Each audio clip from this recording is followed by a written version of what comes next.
Excelências, ilustres senhoras e senhores, permitam-me que lhe agradeça, Vossa Excelência Presidente El-Sisi, pela sua maravilhosa hospitalidade e por todas as cortesias que nos foram estendidas.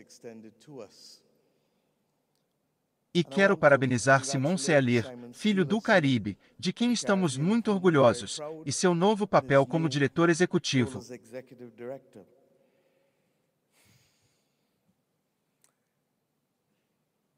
Vim aqui para dizer algumas coisas, mas o refrão que tivemos dessa fase ficou claro.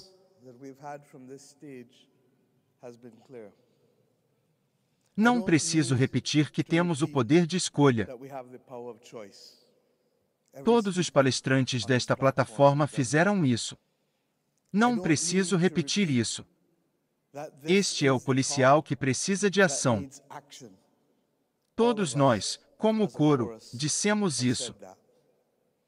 Não preciso repetir o horror e a devastação devastada nesta terra ao longo dos últimos 12 meses desde que nos conhecemos em Glasgow.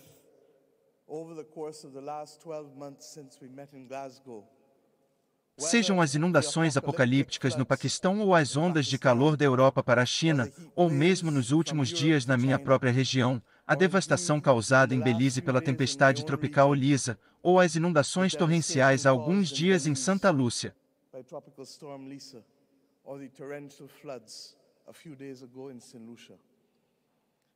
Não precisamos repetir porque a imagem falou mais que 1000 palavras antes. Mas o que precisamos fazer é entender por quê. Por que não estamos indo mais longe? 1.5 Permanecer vivo não pode ser esse mantra, e não me orgulho de estar associado a ter que repeti-lo repetidamente.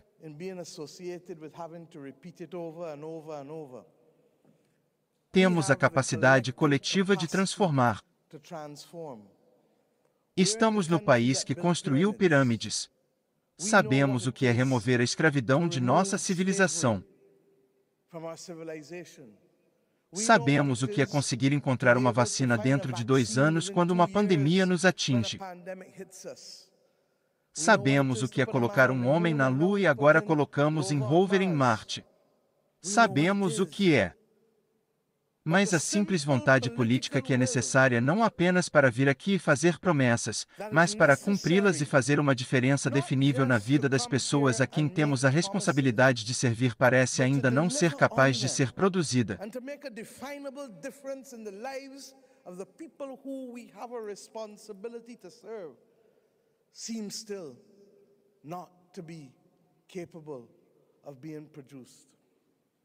Pergunto-nos quantos mais e quanto mais deve acontecer, e digo porque não há simplicidade nisso.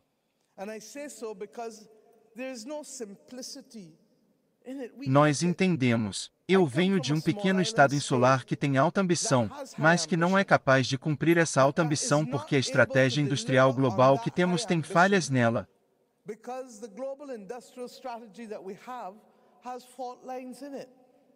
Nossa capacidade de acessar carros elétricos ou nossa capacidade de acessar baterias ou painéis fotovoltaicos são limitados pelos países que têm a presença dominante e podem produzir por si mesmos.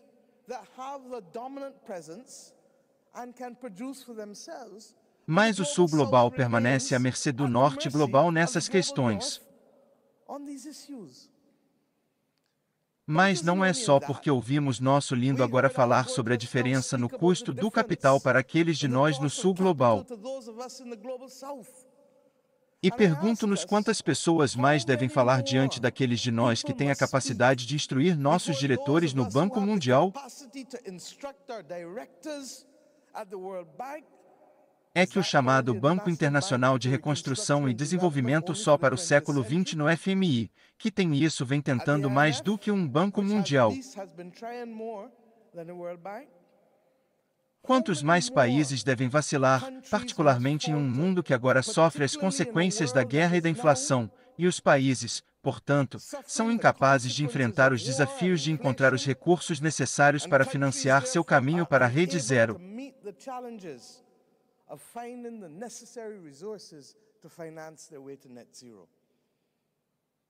Este mundo ainda se parece muito com quando fazia parte de um império imperialista.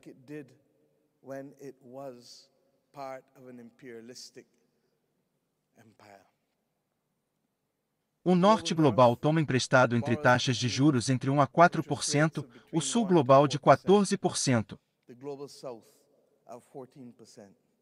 E então nos perguntamos por que as parcerias da Just Energy não estão funcionando. Da mesma forma, nos perguntamos se os países que querem financiar seu caminho para net zero e querem fazer a coisa certa não podem obter os suprimentos críticos, eles não terão que confiar novamente no gás natural como essa ponte limpa? Esta é a realidade da bola e viemos aqui para nos pedir para abrir nossas mentes para diferentes possibilidades. Acreditamos que temos um plano. Acreditamos que pode haver o estabelecimento de um fundo de mitigação climática que desbloqueia 5 trilhões de dólares em economias do setor privado. Se pudermos convocar a vontade de usar os SDRs 500 bilhões de dólares em direitos especiais de saque de SDRs de uma forma que destrave o capital do setor privado. Acreditamos que isso requer uma mudança na atitude do Congresso porque o acordo que estabelece o Fundo Monetário Internacional exige 85% para mudar esse acordo.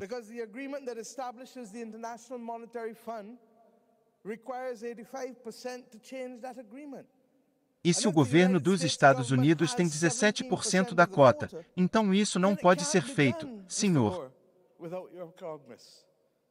Da mesma forma, aceitamos que houve e deve haver um compromisso de destravar financiamento concessional para países vulneráveis ao clima.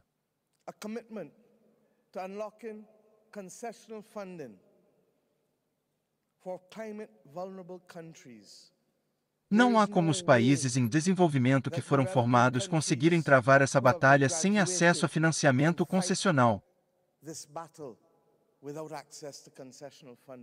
Ouvimos isso neste palco da cabeça da minha antiga alma materna UC. Acreditamos que é fundamental que abordemos a questão das perdas e danos. A palestra deve chegar ao fim, e gostaria de saudar a Dinamarca, a Bélgica e a Escócia por suas modestas maneiras de tentar aceitar os preceitos e princípios de perda e dano como críticos e moralmente justos.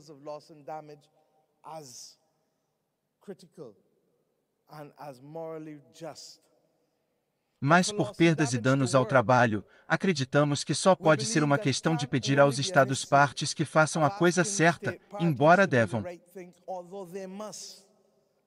Mas acreditamos que os atores não estatais e os stakeholders, as empresas de petróleo e gás e aqueles que os facilitam, precisam ser levados a uma convocação especial entre agora e a COP28.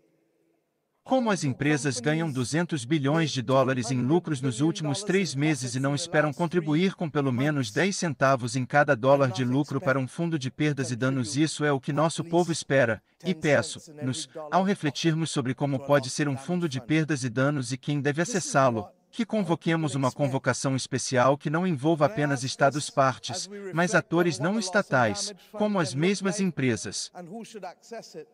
That we convene a special convocation that doesn't only involve state parties, but non-state actors, such as the same companies.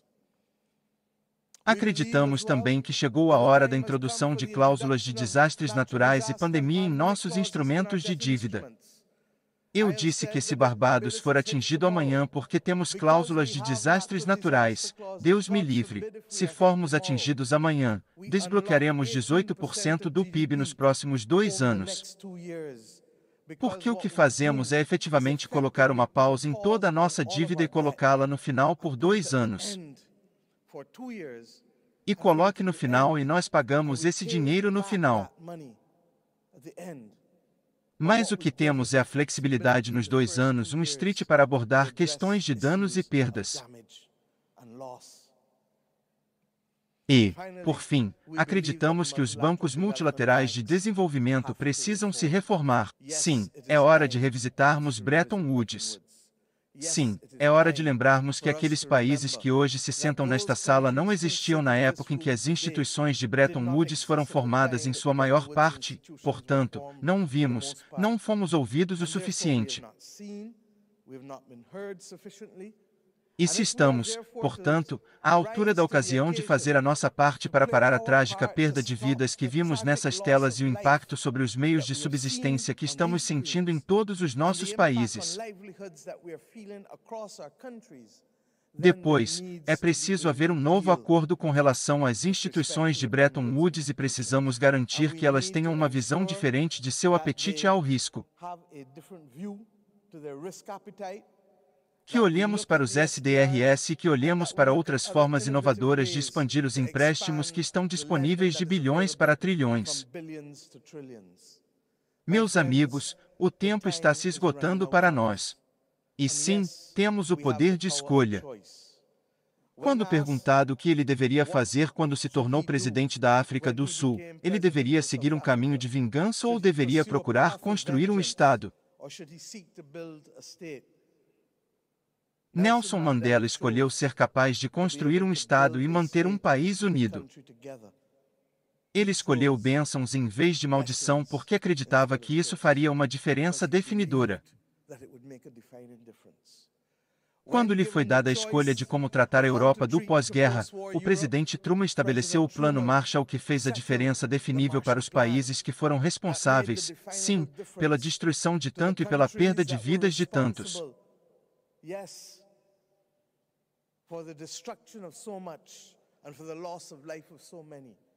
Mas, apesar disso, eles escolheram se elevar acima dela. Pergunto-nos hoje, qual será a nossa escolha? Temos o poder de agir ou o poder de permanecer passivos e não fazer nada? Oro para que deixemos o Egito com um claro entendimento de que as coisas que estamos enfrentando hoje estão todas interligadas. Agradeço ao presidente Al-Sisi por seus comentários de que é preciso haver paz porque países como o nosso continuam sofrendo como resultado de uma guerra da qual não temos parte, uma guerra que queremos ver chegar ao fim. Nosso povo nesta terra merece melhor. E, além disso, nossos líderes sabem melhor. Porque enquanto muitos de nós podem não ter estado vivos durante as grandes guerras, as consequências dessas guerras ainda vivem conosco e temos a capacidade de escolher de forma diferente. Peço às pessoas do mundo e não apenas aos líderes, portanto, que nos responsabilizem e que nos peçam para agir em seu nome para salvar esta terra e salvar as pessoas desta terra.